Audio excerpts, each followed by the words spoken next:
What's good, everybody? It's your boy, O'Shea Duke Jackson, back at it again with another episode of The Celebrity Junk. Tiffany Henyard is going viral like everywhere. At first, it started with local Chicago news station WGN News. Now it's everywhere in the country. We're talking about Fox. We're talking about New York Post. We're talking about all the YouTubers, liberal or conservative, MSNBC, national news, now on Roland Martin, now on Angela Yee. It's ridiculous. And every time she's getting put out there for what she's doing in Dolton, she tends to try to attack others for her problems. This is a major flaw of unaccountability that we're seeing not only in America, but in Black America as a whole. The first thing that you're going to notice is whenever you try to, point to what's going on with her, she's going to change it as if something is wrong with you. Never looking at what is the idea you're talking about.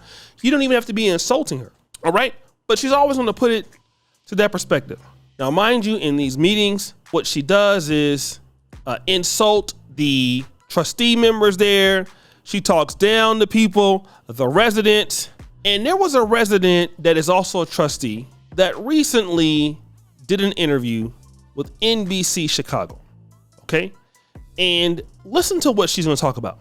We can always expect for the administration to use a lot of smoke and mirrors. So they tell you a side of the story, but they're always missing information. Tell me, first of all, your impression of last night's meeting. You told me before when I interviewed you in February that you knew that was going to happen, that she was going to end up vetoing the resolution that you guys ended up passing. Yes, everything went exactly how I expected, or we expected. We went in the meeting and her goal was to veto it. So she vetoed it, and now we have to wait to the next meeting so that we can override the veto. Yeah, talk about how that all works out. You're gonna end up overriding that veto because you want this investigation to happen. Yes, as the legislative branch, we feel that it's extremely important to have the authorities come in and force this administration to provide us with the information needed so that we can provide it to the residents regarding how the money is being spent. That's the most important. Tell me how you're feeling.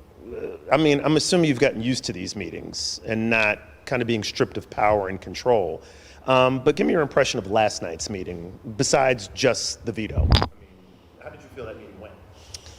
Overall, it went as expected also. We can always expect for the administration to use a lot of smoke and mirrors. So they tell you a side of the story, but they're always missing information. So they say that they provide us with information when they know that the truth of the matter is we don't have the information that we need regarding financial statements, where we stand as a village. In September, we were $7 million in debt. So we're saying, hey, we have to be more in debt at this point, and we need to be provided with the information. And you don't have that information, right? You're not being provided. No, and that's why we're asking the authorities to come in and force this administration to provide us with the documentation needed so that we can inform the residents. If the last time you got financial statements was in September, now we're in March, how are you feeling as a trustee? Do you feel like you can't do your job for the people of Dolton? Yes, that's exactly how I feel. And on top of that, last night they admitted that because the big thing also, in addition to the traditional spending, they use a lot of spending on the credit cards. Now that is Trustee Britney Norwood. Once somebody brings allegations against Tiffany Henyard, now I want you to hear exactly what Tiffany Henyard, how she always responds to anything that somebody is saying about her. Here's how she responds, because Britney Norwood has said, hey, she said it's facts over fiction. Where are the receipts? You never see the receipts, right?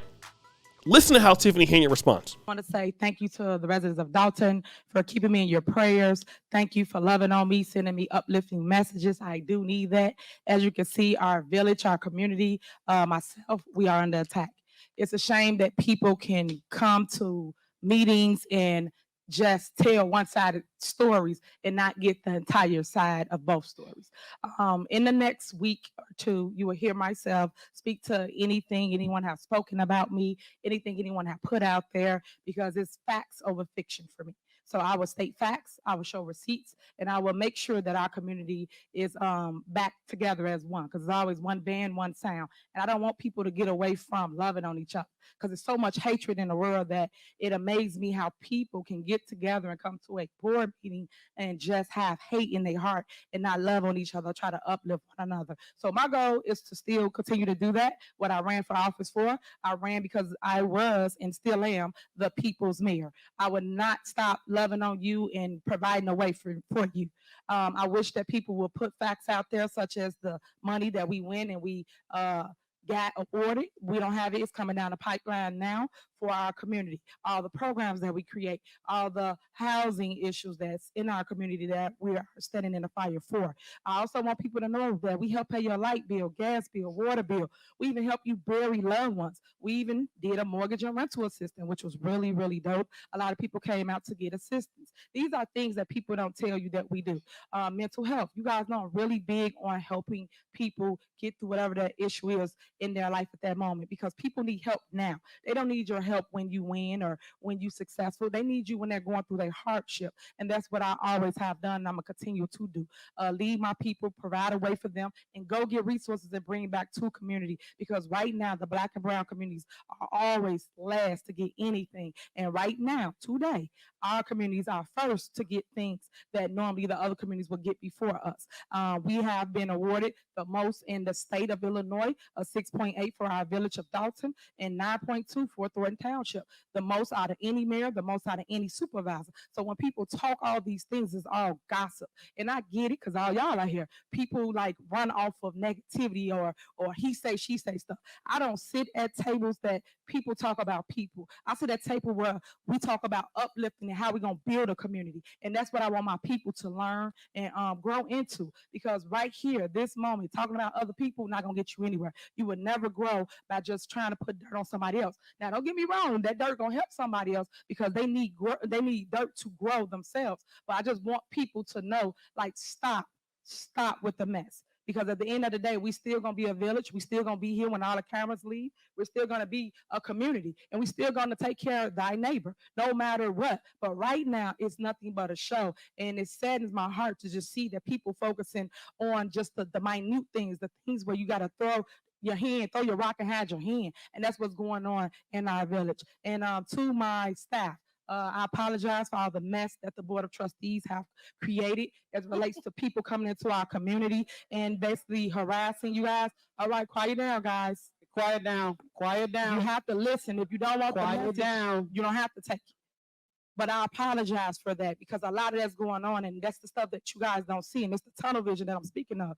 You one-sided. You only hear one side. You don't hear anybody else's side but the negativity. And I'm here to tell you that they are having issues. Stop creating chaos in your village where we all lay our head, what some of us do, because I don't know where they lay at, but where we lay our heads at, y'all got to stop that, because no matter what, like I said, when the cameras and the mess go away, we still have to live here. We still gonna see each other in the grocery store, in Walgreens. We still gonna see each other in passing. So that's why I keep trying to preach and teach that you have to love on each other. So she'll start talking about all these things. Look at what I'm doing. I'm getting money in the pipeline. It's not there yet.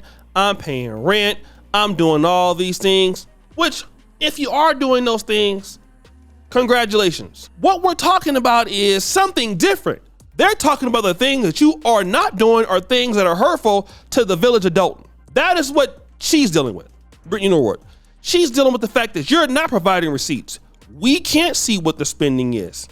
We were in $7 million in debt in September. We don't know what we are in debt now because we can't get the records. That's why we are asking the FBI. You're talking about something else that we're not even talking about. You're trying to get pity for something that you're not doing. Talking about all the cameras is here. Like, do you think that if you were doing what you're supposed to be doing, that you would have this attention on you? No accountability. She's always talking about receipts, right? This is what I'm doing, what I got, right? Listen to this lady who is going to address this word for word, okay, at this village meeting. Play that clip. Good evening, Board of Trustees, residents, mayor, and the department heads. I'm here to express deep concerns about the township's lack of transparency relating to financial records. If there is no discrepancies in our finances, then why the resistance? Why not share the information to the residents? The mayor has recently reported in a recent interview that our deficit is 2 million rather than the 7 million. If that's true, where's the proof? Yet she has failed to give us the proof. The mayor also has made claims that the proof of financial information is on the Dolton's website, yet it is not. That is false. We don't need any more videos. We don't need anything else saying that what you're claiming to do for the village. We need accountability. We need information on the finances. Trustee Stan Brown. I find myself perplexed by your position on the Finance Committee. Your role suggests a focus on our village finances, yet discussions from you from this critical topic are notably absent. Where are the Finance Committee meetings? Why don't you speak up during these board meetings?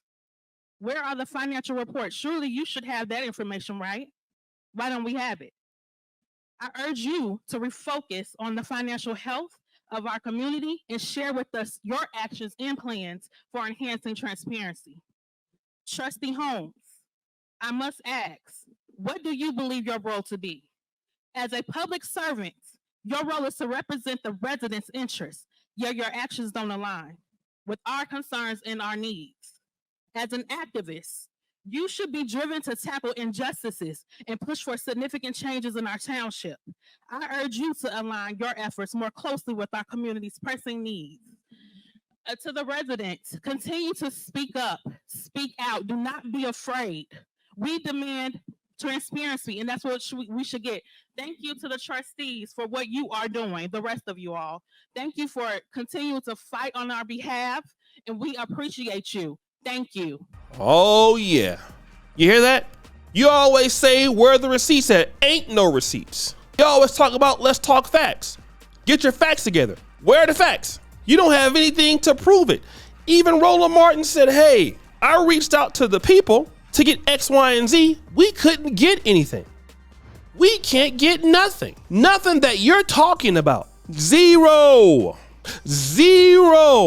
Now, the thing is, and again, this is a village, and I'm going to tell you guys, this village, according to Edward Steve, has a mother, single mother mayor, single mother led trustee board. The town, which you have a doctor, single motherhood is so bad in Dolton, they're trying to get a single motherhood kind of NGO going in to help single moms get food and access. It shows me that the city is in dire straits. Okay? What you are seeing as far as the administration of a city like this, it's representative of its population. Okay? And again, we're going to talk about what is the representation of a population that's like this. This is not to say that single mothers are bad people, or Democrats are bad people, or liberals are bad people. Here's what you find out in most black-run cities.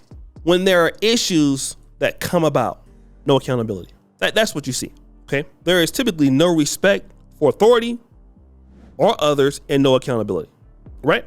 And the reason why it's so hurtful to this city, because it's a small town, already doing bad. You have the migration coming there, and you're dealing with this, you have the migrant crisis mixing with that. It's all bad. And this is why I keep telling you guys, once people that come from there get figured out, they get out. They get out. Because there's no fixing Dolton. It's done. I'm sorry, I don't mean to be rude, but it's not gonna happen. That town, based on if we know that those are the issues facing the city, you're not gonna get families there. You're not gonna get investment there. You're not gonna get things that can happen correctly there. No, it's gonna get worse. I don't even care if you get somebody like Jason House, a brother I think would do a lot better than her. But the infrastructural problems of the city, it's still gonna be a lack of unaccountability, problem after problem after problem. And the leadership of the city is still gonna be wanting, okay? It's the microcosm of the issue happening in Black America. Okay, no men there helping the ladies build the community. No investment there, depending on donor funds. No real talent and skill there coming in or staying in the city. People wanting to leave the city because of such issues. It's over and done with. Because if Tiffany Henyard could even win in a city like that, it was already over before it started. Okay? No standards in the city. If it was, she would have never got hired as the mayor. She would have never got put in office. I don't care about how much percent. All right? A city girl like that should never be there. But when your mayor is very similar to people in the community, she'll win. It has to be the only way. Could you see Tiffany Henyard being elected in a affluent city? Never. There is no way Tiffany Henyard, who can barely read and write, could be ever elected mayor. A lady with no college education, I don't think. A failed good burger business. Imagine her being elected in some high-end suburb. Where? In your dreams. So the problem is larger than her. Very much so. So guys, what do you think? It's your boy, Trustee Jackson, back at it again with an episode of The Celebrity Junk. I appreciate you for all you just heard the bell. We're out.